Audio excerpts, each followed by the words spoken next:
any worse. No, I mean, not at all. I texted you. It was 16-0. They're going to lose 17-16. You were right on the money. You were right on the money. Yeah, well, same old Jets. Same old Jets. It's amazing. I mean, to have a 16-0 lead, defense scores 8 points, cause 4 turnovers in the first half, then get a safety that's like 5 turnovers, and you still lose the game. This makes no sense. This is why I gave up my Jet tickets. It's for this reason. Could you imagine spending the day in the heat, barbecuing, tailgating, staying around for the end of that game, and they get stuck on the George Washington Bridge for 3 hours, and they still lose? Season over. It is over. They played absolutely horrible in the fourth quarter yesterday. The offensive line was not good at all. Allen came down and won the game for him. He did. And that's what Darnold should have done for the Jets. He played like a number 1 pick, but the difference is, even if Darnold had the chance to do it, all right, but they didn't have a kicker. They're on their 3rd kicker. Yeah, I think me and you are going to be on what kind of place are running over here? Well, we're making some smoothies now. All of a sudden, I've been coming here for 10 years. They never made a smoothie. Of course, they got all the smoothies now. They got to make the smoothies right now. Right now. So, yeah, like the Jets. Yeah, exactly. So they get a kicker for the 3rd kicker of the year. They let Jason Myers go and, basically left 4 points on the board yesterday, off the board yesterday, that cost them the game. It cost them the game.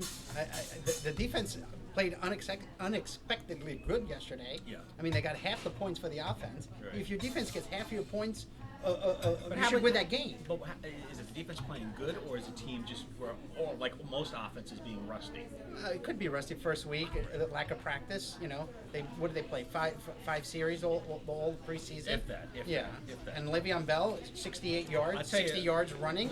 How are you going to win the game? The positive, Le'Veon Bell looked really, really good, especially on the 4th down play, making players miss. The Jets haven't had a back that makes players miss. Yes, in a that long, one long play. time. Yes, on the open field. Really, since Curtis Martin, and before that, it was Freeman McNeil that made defensive players miss. It's been a long time since the Jets have had a back like that. And then Jamison Crowder looked good. You know when the Jets offense looked good? When they were doing the quick passes underneath. That's when they look their best. Yeah, well, you have to give it up for. There goes the smoothies there goes again. the smoothies. There goes the smoothies again. Fire this girl. Well-produced podcast, which is clearly is not. Yeah, exactly. Well, it's just like the Jets season. You get that little hiccup, that little burp there with the Jets. Exactly. Yeah. This segment's sponsored by Prilosec. Exactly. If you're watching a Jet game and feel acid reflux, take the purple pill. Yeah, there you go. Exactly. You're going to take plenty this season. That's for sure. Exactly. Like I said, the Crowder he was the most offensive yards yesterday on the team, right? He had 99 yards. Yeah, he looked good. He looked good. Quincy Newon, nowhere to be found. Yeah, minus 4 yards. Yeah, I mean, that's like Wesley Walker in the 82 AFC Championship. 1 catch, minus 4 yards. Yeah. But Darnold had his shots. He underthrew Anderson and then overthrew him. He was wide open. I mean, he had his opportunity to prove that he's a number 1 quarterback, and clearly he's not. Yeah, well, listen, he didn't prove it with bringing him down 3 minutes to go. Yep. You have 2 timeouts. You have a chance to win the game. Your top 10 quarterback in the league. But they had to score a touchdown because they're working. Yeah, there was no kicker. Yes, we all knew that we needed a touchdown there, Yeah. and you were to go for it on 4th down regardless. But like I said, you want to be a top 10 quarterback, you got to drive at the end there and win those games, just like Allen did for Buffalo. Well, here we go. They got the Browns next week, Monday night at home. Win or loss. That- Browns look worse than the Jets. Yeah, and there you go with the smoothie. Again, 10 years I've been coming here, never heard that machine. Yeah, now we got 3 smoothies in the last 5 minutes. 3 smoothies in the last 5 minutes. It's just a telling thing. It's like I said, it's like the Jets season. It's noisy. Okay, the Browns coming up Monday night at home.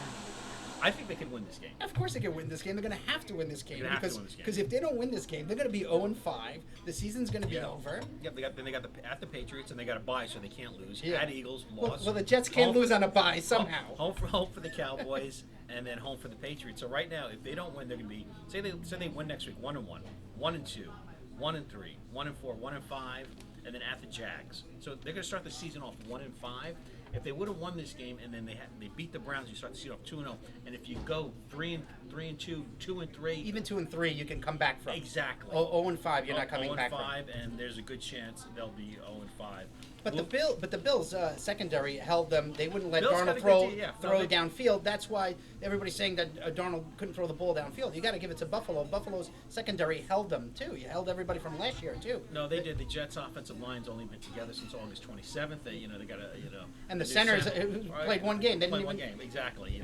So I can't kill them too much. I more blame Adam Gase, who's supposed to be the offensive genius, for his play calling was not that creative. There wasn't a lot of movement.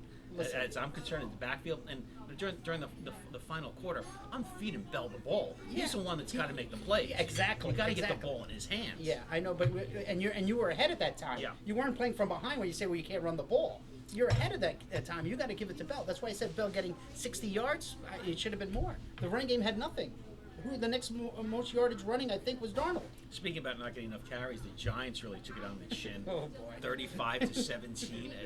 I mean, the Cowboys look good, and Dak Prescott played like he's going to be a $150 million quarterback. Oh, that he is. So that is coming down the pike. You talk about playing your cards right and playing a cool hand poker.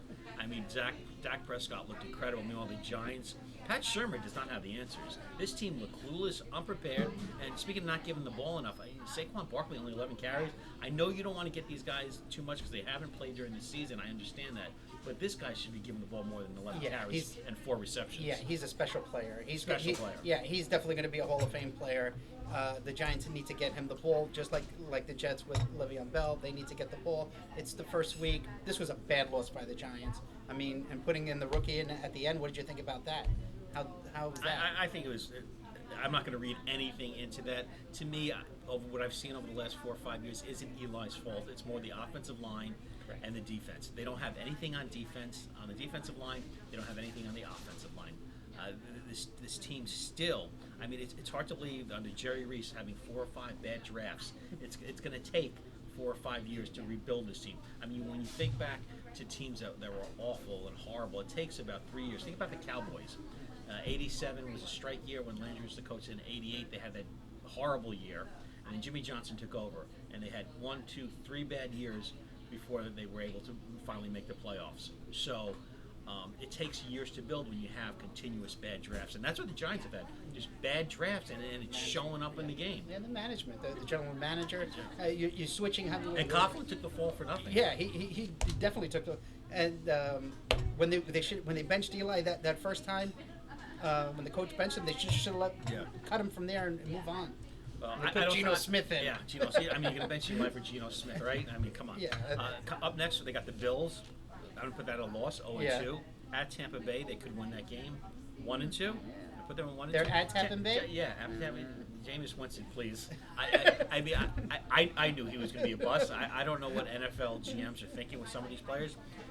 Then home for the Vikings. The Vikings, what a shock yesterday, the Vikings. So 1-3. At Patriots, 1-4. Home for the Cards. Kyler Murray looked good. Looked bad for 3 quarters. Yeah, but then he decided to wake up in the fourth quarter. I'll give them a win because they're home. So they're going to be 2-3, right? 1, 2, no.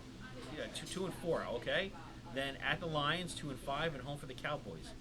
I mean, you're lucky if you're 3 and 5 here. Yeah, and you're lucky if you're 3 and 5. So when do you start the rookie then? At that point, I think it depends on how bad Eli's playing. Or the offensive line. I mean, you're going to put a rookie in there if the offensive line is disaster. I remember when Eli first came in when he took over for Kurt Warner, and boy, he took a beating at the end of the Ravens.